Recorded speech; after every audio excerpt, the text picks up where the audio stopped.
Okay, so I found the cheapest pair of shoes that I could on Amazon, and we're gonna see how good they are for parkour. When it comes to parkour shoes, you really can wear whatever you want. As long as they're comfortable for you and work for what you want to get out of your training, it's all that really matters. Now, if you decide to go the name brand route, you could end up spending quite a bit of money on shoes. Especially if you train consistently, you can go through shoes pretty fast. So it got me thinking, is there a shoe that's cheap enough and provides enough quality for proper training? And that's when I found these babies on Amazon for under $17. The G Cena men's running shoes. Just great name. Their marketing team is on point. Now, these things are nothing fancy, but for $17, I think they're worth testing out. For me, shoes need to check 3 boxes.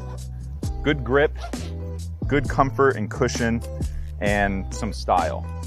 So we're gonna put these shoes through a series of tests and rate them on a 5-point scale. And hopefully, by the end of the video, we'll have a good idea on whether they're even worth buying for you to train in. So this is the first time I've actually tried these on. So I don't even know if they're gonna fit or how they're gonna feel or anything. They fit. That's a good sign. The soles are pretty soft. They don't feel like they have a ton of grip. So the first test we're gonna do are some climb ups and a couple arm jumps to test the grip.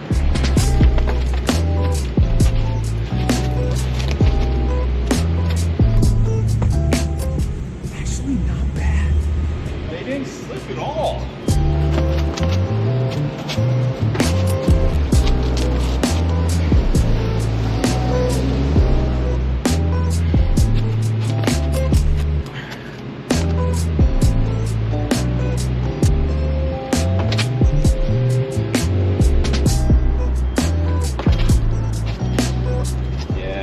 Starting to peel already.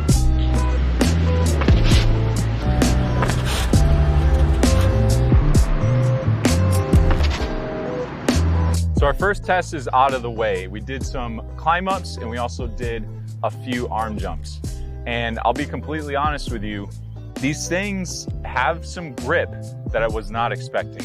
But the issue that I have noticed is that they are very soft bottoms. So they're already starting to get eaten up. And I didn't really think about durability as one of the criteria, but it definitely should be. I don't know why I didn't think about that.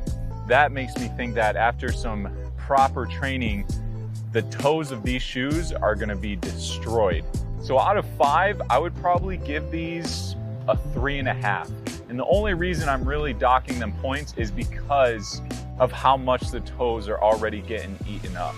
But grip themselves, not bad. Now we're gonna move on to the cushion and comfort test.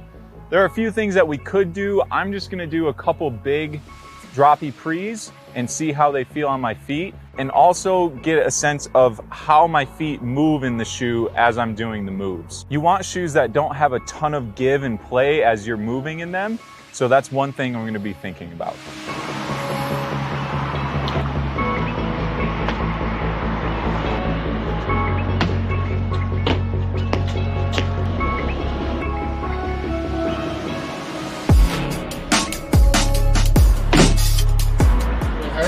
Yeah, because I overshot and just jammed my toes.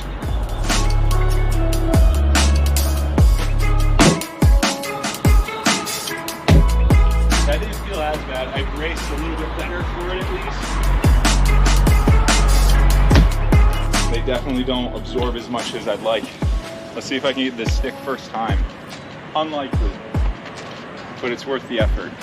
These high quality shoes are gonna stick it first try.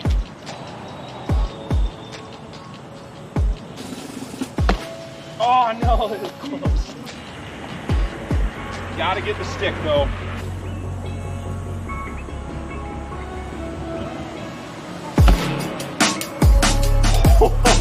Oh my God. That was clean as hell.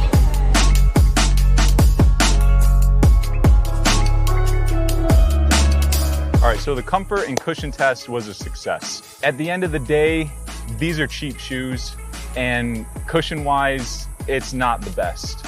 You know, the first few jumps I was doing on that big pre, I think partly it was user error. I was landing pretty heavy, but I could feel the shock from my feet up to my ankle, shin, to my knee, and it just kind of reverberated through my legs. Towards the end, I was able to rein it back a little bit, and it didn't hurt as bad. But the biggest thing that I've noticed is that I think these shoes are a little oversized compared to usual sizing.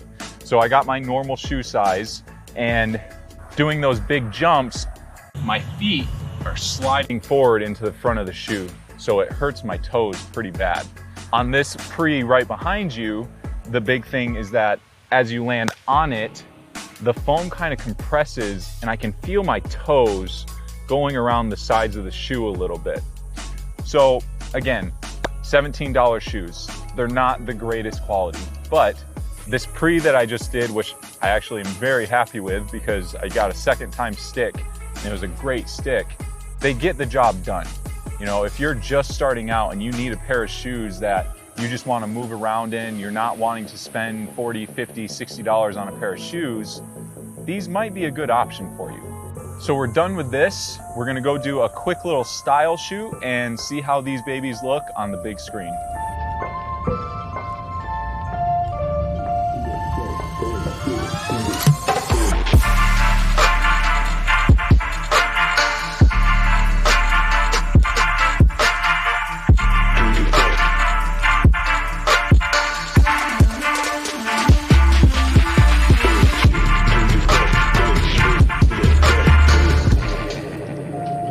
So the question is, are these shoes even worth it?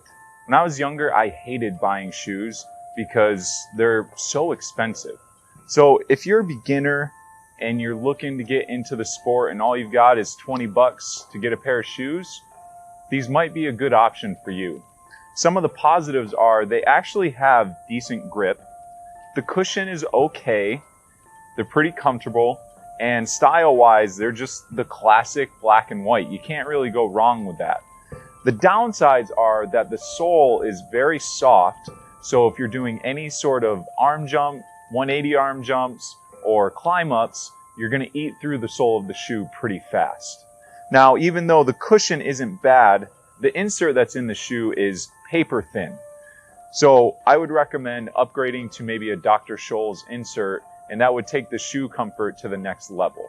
So again, all in all, I think for $17, they're a pretty good deal to get you a nice new pair of shoes and get moving. I hope you enjoyed the video. Go ahead and hit that like button. Subscribe if you're not already subscribed. Get out there, do some training, and I'll see you in the next video.